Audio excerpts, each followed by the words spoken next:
What's your name and what do you do it, and what exactly do you do? I work at JPL. That's a jet propulsion laboratory in Pasadena, funded by the NASA, and it's a part of Caltech. So it's a division of Caltech under Caltech management, and I work at JPL as a senior engineer. All right. And my role is in developing new kind of long-lasting batteries to power the spacecraft. And the reason for that is, one can use rechargeable batteries like lithium-based, but they can be recharged only if there is electricity. But if you go in the deep space, there is no electricity, how will you recharge? Well, one can argue you can use solar cell. But if you are very far in the deep space, there is no sun, so how you will get the electricity? So our approach, the group I work in, develop batteries which are sometimes called in a very loose language nuclear battery. They are not nuclear in that sense, but they use radioactive material. So that's the project I work. How did you get to doing what you do?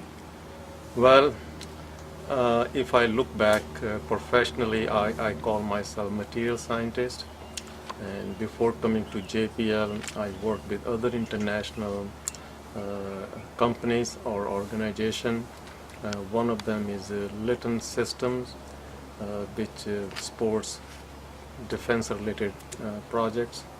I also work for Philips. Philips is a Dutch company. They do all this electronics for the consumer. That was on the East Coast in New York. And then I moved to California, and I saw a great opportunity which was matching to my interest to get into this field. So that was my interest brought to JPL. And again, a material scientist, it's one way it's a fun, and also it's a motivation. Tells you you're developing something new where someone can use it later on. So did you see yourself becoming a scientist when you were in high school? Great question. I came from India. Over there, yes, you have some desire. I was very good in math, very good in science, but somehow the financial support wasn't there, so I was not able to directly get into the science. But slowly I did my master's in technology. Then I thought I will get into the workforce. But I found very interesting, my university said, okay, we will pay you some scholarship. Why don't you do the PhD? I said, okay, as long as I'm getting my expenses are covered, why not? I will do my PhD. So I did my PhD at IIT Delhi. After doing PhD, then I said, okay, I want to go abroad. And that's the reason brought me, and that's something keep me struggling and working hard to get to my goal where I'm today. Was there anything else you were interested around that time, or was it pretty much just science? No, I was very much hands-on, even as a kid of your age. Whenever there is any problem at work, not at work, at home, yes, I was the guy who was fixing all those things. Whether it was even a radio at that time, the radios are a different kind of having a vacuum tubes. I was able to fix them and make them to work. So that interest, desire to continue to work in the science and work in the new technology pushed me to get into this frontier of nuclear battery. In short, it is called RTG, or radioactive thermal generator. What would be your advice for people who wanted to work at JPL or get into a field similar to yours?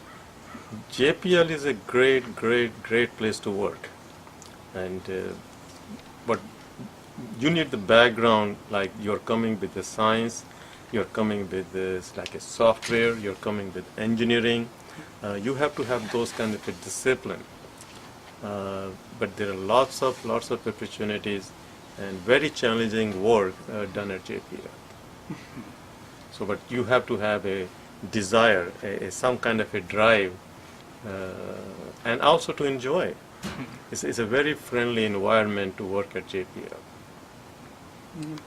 Are there any other qualities aspiring scientists should have?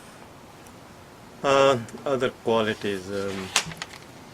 I think I'm not sure how to answer that. The thing is, the person has to have some kind of a vision that he wants to accomplish. He wants to find out or explore. Looking at JPL, one thing we are doing it to see if there is a life on somewhere in space, on some other planet. So there is a desire for it. So we're trying to push, and we are taking step by step. We want to go to one place, and then we are also developing means of technology to go there. It's not that I want to go to Mars. Yes, you want to go to Mars, but you have to have the means. You have to have the means that you can communicate with the spacecraft over there. You have to have the software. You have to have the mechanical structure, materials, which can go and work for you. What kind of education or knowledge should an aspiring scientist have? Well, the basic knowledge is you have to be something you have to look, say, good in math is kind of a given, good in science, that's also given, but there has to be some kind of a drive that here is my hypothesis, I want to prove that hypothesis. So you have that drive, you take that challenge, that you take that ownership. It's not that somebody has asked you to do something, then you're doing a job. But the drive comes only if you take that challenge. If you set a goal, I really want to see how high I can jump. But if you don't try, you won't be able to. And you can go, but you want to go maybe 5 inches more, 10 inches more. So you have to have that desire and a goal, and time also. It doesn't happen, this is what I want to do it. It's not that easy. You have to have struggle sometime. Especially at JPL, since you're asking, is the funding. So someone has to support you. Someone has to give you the money. So those are the challenges also. You have to compete. You have to compete among other people working at JPL. You have to compete at the agency level because they are funding your project. It's not like somebody is your friend that he will give you the money.